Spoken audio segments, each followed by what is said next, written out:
I met a Gypsy.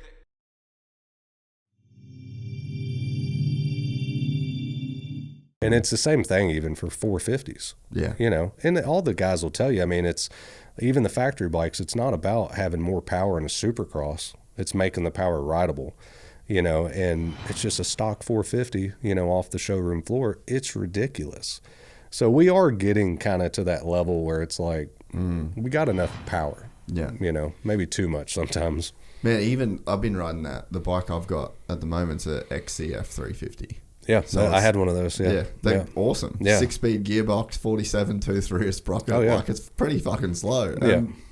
Good. Yeah. Like, I'm riding a 350 because it's slow. It's nice because already. it doesn't have all that crazy torque, but it pulls up top like a monster. You know, that's what I tell people from the 350. It's kind of similar torque-wise as a 250, not a giant difference, but the top end is quite a bit more. But when you get on a 450, the torque, I mean, it changes. It's huge compared to a 350. And, you know, I'm not a bad rider on motocross. I'm not a bad rider in general. But when I get on a 450, it's just like, holy shit, this thing's fast. Like these other guys that are getting on them that just don't know as much, God, like they can jump anything. It puts them in a position where they can jump anything. And sometimes that's not good. Man, David Pingree actually spoke about this point, and I hadn't really thought about it before. No, sorry, it wasn't Pingree, Chris Kiefer. Yeah. And he was saying that when you give a guy a 450, they make a mistake, and they're just before a big step up or a big tabletop, and they're like, fuck it, I'm on a 450. And it's They're like, with the landing. Yeah, and it goes, woo, they've getting kicked sideways, or they've gone way past the thing, and it's just like, yeah, on a 350, you make a mistake, then it's like you just got to button off for this lap, buddy. So you're not making this one. Yeah. And but that 450, until you're off the face of the jump, you've got that power the whole time. Because just a roll in all the way, I mean, you're jumping so far on those things. So not anti like, oh, bike's got to get slower, but I just think we're getting to the point now where the 450 class and MotoGP and World Superbike, there's a limit somewhere. Yeah. You know, and I think we're getting close to, I mean, 300, I think they did 366 kilometers an hour at Mugello. And, dude, that's moving, you know. I mean, the guys can, they're used to it. They can handle it. But now when things slightly go wrong in the braking zone, right, that's when it's like, oh, shit. You know, it's getting too fast now.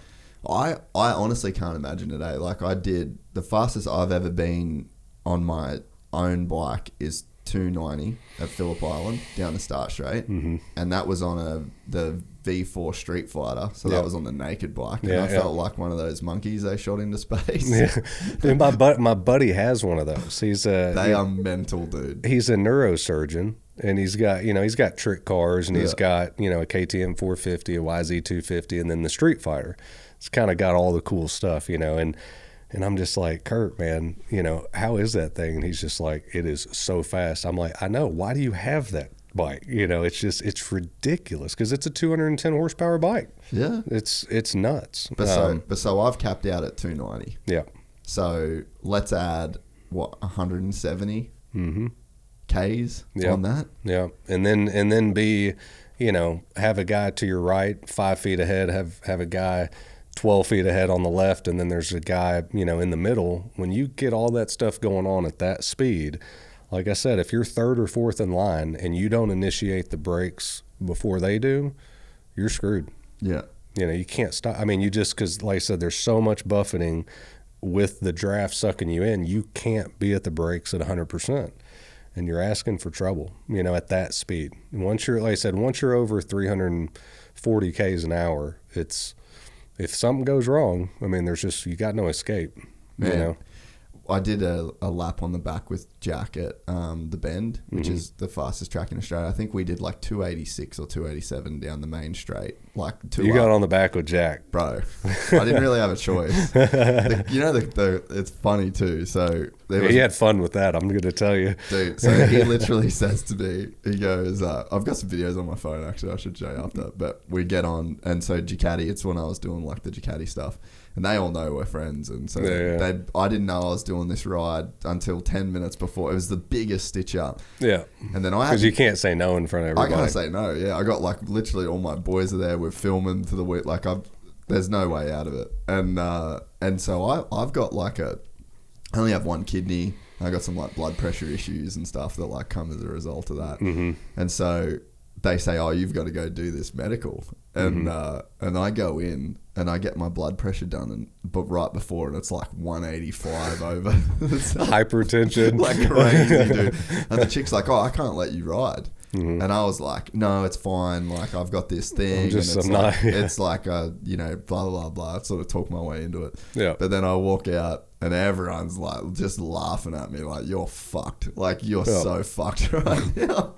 I mean, I like I said, I respect Jack a lot, but there's a couple people like him and Randy Mamola, like I just not getting on the back with. Not happening. Dude. So we like put the lids down and he goes, hey, I am fully prepared to crash as we rode out of pit lane, bro. He would say that too. Oh, and so we go out. You're like having a conversation with Jesus at that point, like, oh my God. Straight up, dude. Like, it was so gnarly. And so he did, and we went last. Mm. Why? Because all these other people had to get their ride, and if Jack crashed the bike, then they wouldn't be able to do the ride. So they did everyone else first. Everyone else didn't do the start straight. Yeah. Because they go pit lane, they come back and they stop. Yeah. And then they stop, right? Yeah. We did 3 laps. Oh, so you were rocking. Bro. Like, we were doing 240 through one of the turns. Yeah. And we went deep. It's funny on the video. Like, we just come past everyone, and we couldn't go any faster. Like, the bike was wedged because obviously you can't tuck with like the 2 people. Yeah, yeah.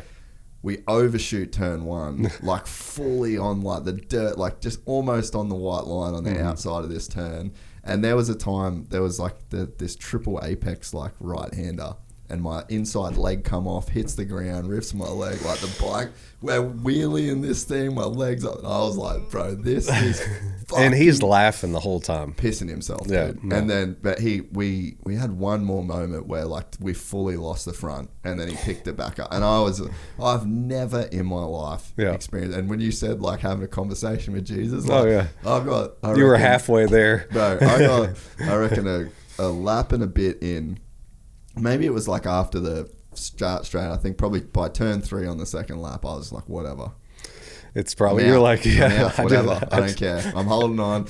And dude, I've had the gnarliest arm pump I've ever had in my life trying to fucking hang on. I wish they had a heart rate monitor on you and a blood pressure while you were on the bike. I was tripping. Yeah. So I can't, that was that speed. Yeah.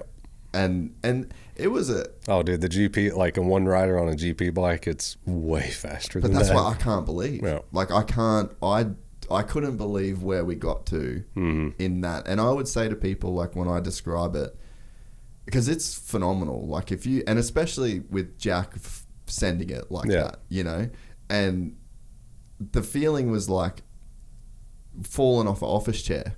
You know when you lean back and you just lose gravity. Yeah. Like you're gone. That's what every single turn felt like. And that's half of what, you know, because remember, they're dragging elbows and dragging everything. And with you, he's probably barely dragging a knee. Unbelievable, you know? Man. Yeah. Like I just couldn't. And I would never do it. I would never get on the back of a bike with somebody. Just not going to happen. So many people have told me that. I wouldn't. And not even, I mean, definitely not Jack. Because, I mean, I know Jack a little bit. He's cool, but he's crazy. And there's just, I would never do that, you know. And that goes back to the plane thing, or it's like even if someone's out on a jet ski, you want to ride on the back? Hell no. No. I'm not doing it. I ain't having it. But the point is just what more a GP bike is getting than what I experienced is I couldn't fathom what I experienced, and I can't fathom there being 170 kilometers left to go on a straightaway. What was the lap time y'all were probably doing? Actually, I could look it up for you. Like 2 minutes or a minute. It'd be something around that. Yeah, I mean, a GP bike, they're probably 15 seconds a lap quicker than what y'all were doing. It's just not like and it was the grip through. It wasn't the speed down the straights because I could see a person getting used to that speed. Yeah. And by the third time we went down the straight, like that was kind of the chill part of the lap. Well, that's when you're recovering. I mean, and when you're in that zone and that level, I mean, when you're doing 205 or something, 210, you're still glancing at pit board. You're still making some adjustments with, you get used to it. I mean, and then you leave that weekend and you're driving the rent-a-car and you look down and you're driving 100 and it's like, oh shit, I feel like I'm driving 50. You just get used to it, and it's hard to describe. But I can't ever see, like I went and did the Phillip Island track day after that. That's experience. a good track. Fuck, it was cool. Yeah, like I would going into turn one, you're just looking at the ocean, then it drops down. It was, dude. For me, going under this, like I started rolling off the throttle at the Welcome to Melbourne sign, and you've got so much more. Oh, you're going way down there. I remember it was raining, and it was like 2010 or 11 or something. Going into turn one, and I mean, I'm on a hot lap, like rolling in the rain. And, I brake back 2 gears and then I tipped it in and you're, going into turn one, you're still rolling really fast. And I tipped it in and the bike just started, the rear started coming around and I was like, oh shit. And I just picked up the bike, and kind of stood up with the slide. And I mean, I rode the damn white line all the way around. And that's one of those corners, like if you crash and you hit that wet grass, you're going to the ocean. Yeah. I mean, you're going back across the track and you're going to keep going. So it was scary as hell doing that. We're excited to announce the launch of our new membership site, gypsytales.com, packed with exclusive content and perks that you won't find anywhere else. This is your chance to become a part of the Gypsy Gang. And as a special bonus, if you sign up to an annual membership, you'll be entered into the draw to win our custom-built TC125. Gypsy Gang.